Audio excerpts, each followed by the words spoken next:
Los nazis, ¿cómo un partido extremista logró convencer a un país en menos de una década?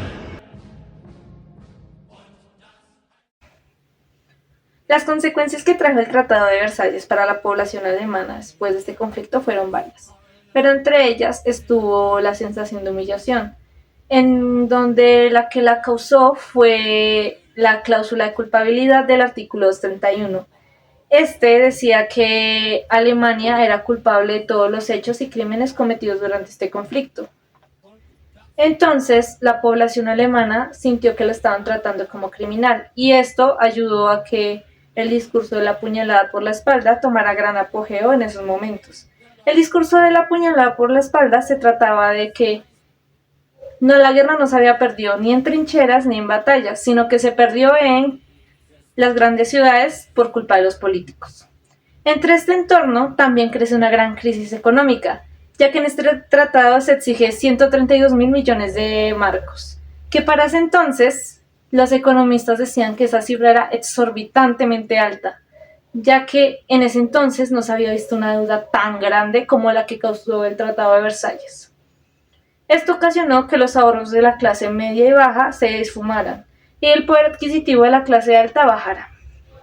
En este tratado también se exige la disminución de territorio, y así es como se disminuye un 13% y un 10% de población. Se le quitan territorios en Europa y colonias en África y Asia. Otra medida fue que como máximo Alemania debía tener 100.000 hombres en su ejército y no podía adquirir maquinaria de guerra, por ejemplo aviación, tanques, búnkeres y submarinos, entre otros implementos de guerra obviamente, para tratar de evitar una guerra, aunque después esto sería imposible, como se vería a continuación. Estas medidas como la humillación, la deuda, la reducción en el territorio de la milicia, ocasionaron que la población alemana fuera muy susceptible a un discurso extremista, como el que dieron los nazis. Los nazis prometían literalmente destruir todo rastro del Tratado de Versalles en la Alemania y reconstruirlo. El inicio del Partido Nacional Socialista, los nazis. El Partido Nacional Socialista nace en Múnich a partir de la Sociedad Trulle, una organización con características esotéricas, racistas y ultranacionalistas. En 1919, un Hitler, en ese entonces, cabo, fue mandado a espiar este pequeño partido obrero alemán. Pero en lugar de informar sobre las actividades de este partido, se sintió identificado con sus ideas antisemitas y nacionalistas, uniéndose a él.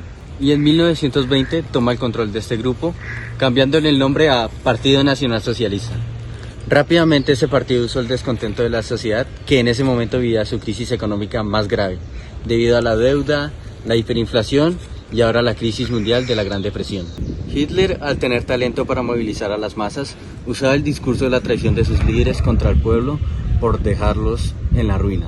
Y un enemigo interno que serían los judíos y comunistas, que según los nazis buscaban mantener a Alemania humillada y empobrecida, ganando simpatizantes con sus discursos e ideologías. La ideología del partido nazi.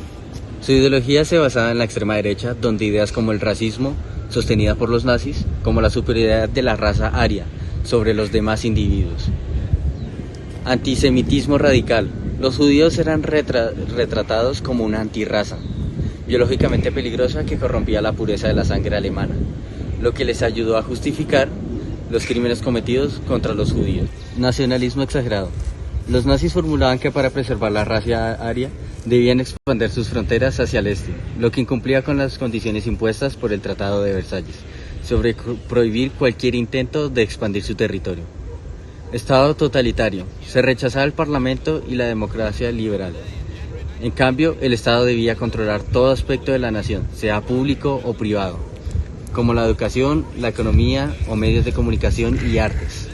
Los nazis usaban propaganda hecha por Joseph Goebbels, donde incluía sencillez y repetición de sus discursos, así quedando grabada en la mente de los alemanes. Usaban también el recurso de tomar la imagen de Hitler y ponerlo en carteles, radio, cine y cualquier medio que se pueda consumir. En estas propagandas culpabilizaban al otro de sus desgracias, llenando a la sociedad alemana de miedo y odio a los que los nazis imponían como el enemigo. Hacían campañas dirigidas a las juventudes. Tomaron a la familia como la fuente de autoridad y valores. En 1933 los nazis llegan al poder, con Hitler a la cabeza, y sus primeras medidas son acabar con el parlamento, crear la ley de los plenos poderes, la noche de los cuchillos, la muerte del canciller y la nazificación total. La nazificación total se trataba de una medida para llenar de propaganda política todos los entornos comunes de Alemania.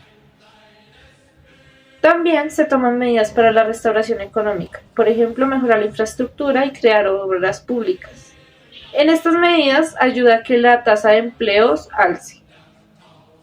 También se toman otro tipo de medidas económicas, todo esto influenciado por una idea de querer independizarse del mercado mundial. Se toman medidas sociales, por ejemplo, como las leyes de Nuremberg, que prohibían a los judíos casarse con alemanes considerados de sangre pura. Y en estos años se crean los primeros campos de concentración, como el de Dachau, que servía para encerrar a opositores políticos del Partido Nacional Socialista. En 1936 se inició los Juegos Olímpicos y su base es Berlín, una oportunidad que los nazis tomarían como propaganda política para demostrarle a las demás naciones la Alemania renovada y la superioridad aria. Aunque esto último sería contradictorio, ya que el afroestadounidense Joe Owens termina ganando 4 medallas de oro en atletismo, siendo un gran golpe para la ideología racial alemana.